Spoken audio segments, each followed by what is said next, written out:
Welcome to Screen Hollywood, the home of movie news and entertainment. Don't forget to like, share, and subscribe. Hey everyone, and welcome back to Screen Hollywood. It's your host, Adam. If you're new here, join the Hollywood family and hit the like, subscribe, notification bell so you never miss an update, and hit the hype button. Also, bookmark and subscribe to our international news publication at screenhollywood.com, where we release all the latest news and entertainment information first. For the past year, we have been told to trust the plan. We've been told that a new, glorious, and cohesive DC universe was finally on its way, guided by the singular vision of James Gunn. Well, the first chapters of that plan have been written, and folks, the book is a disaster. But today, we're not just talking about failing films. We're talking about a corporate earthquake rumbling in the background, a potential studio buyout that could erase James Gunn's entire universe before it even truly begins. And I'm here to tell you why that might be the best thing that could possibly happen to DC. Let's start with the current state of the so-called Gods and Monsters chapter.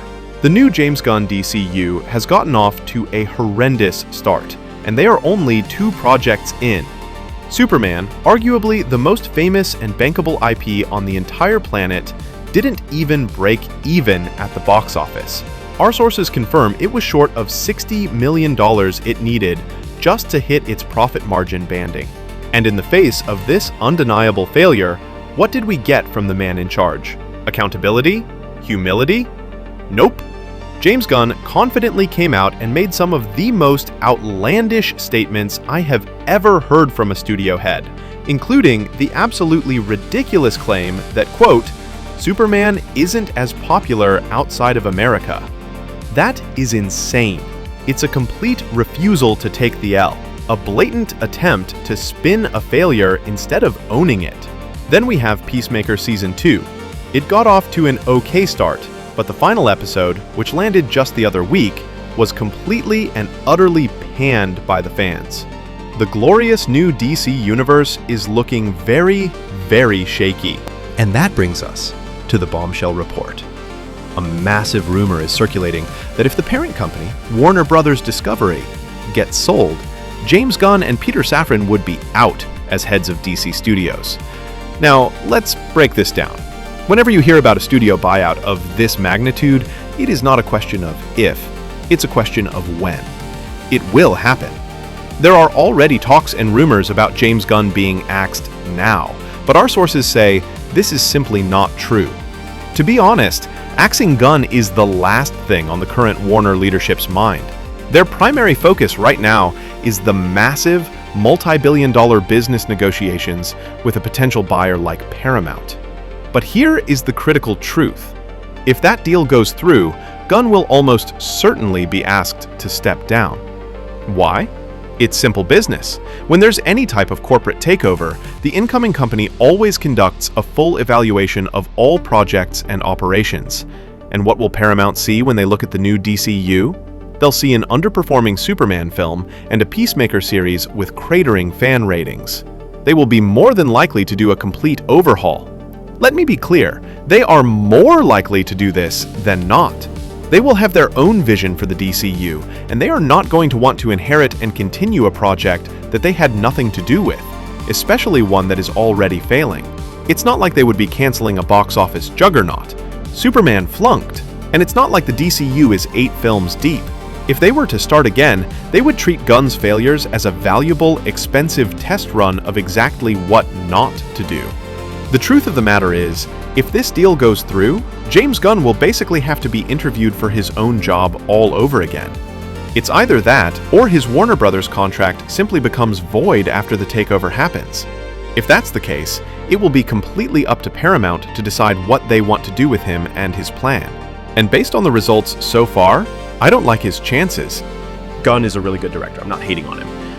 When he was appointed as studio head of the DCU, I never got excited. He did a tremendous job with Guardians of the Galaxy films. They were colorful, fun, had plenty of action, and very goofy. To go from that being his master achievement to being the head of the DCU is a massive leap. And while I watched Superman earlier this year, I could see Guardians of the Galaxy splattered everywhere. For me, he only has one style of filmmaking, and for an IP as big as DC, we will need a lot more depth and range to account for the different moods and tempo for each of the superhero films.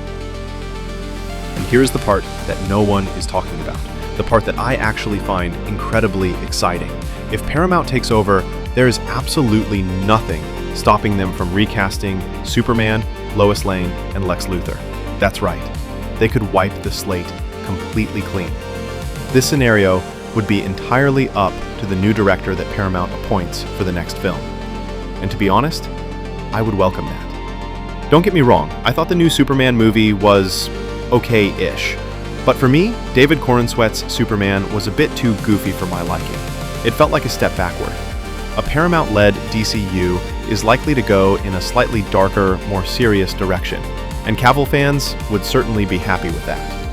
Paramount would either keep Corenswet as Superman, but the directive might be for him to play a more mature, self-contained Superman for the next film.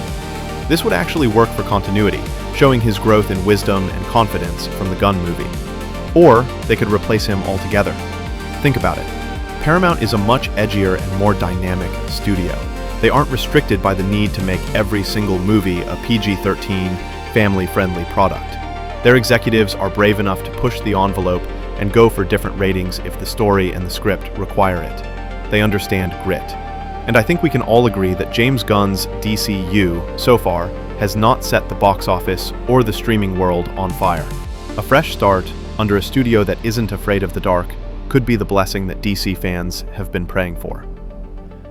So, the grand plan to save DC might already be dead in the water, not because of a bad movie, but because of a massive corporate deal that is bigger than any one director.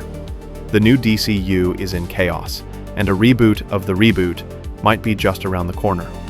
And honestly, I'm here for it. So what do you think? Would you be happy to see the Gunn-verse erased? And who would you recast as Superman if you had the chance? Let me know all your thoughts and theories down in the comments below. As always, if you appreciate this kind of deep dive, insider analysis, hit that like button, subscribe to Screen Hollywood, and ring that notification bell. This has been Adam for Screen Hollywood. Thanks for watching.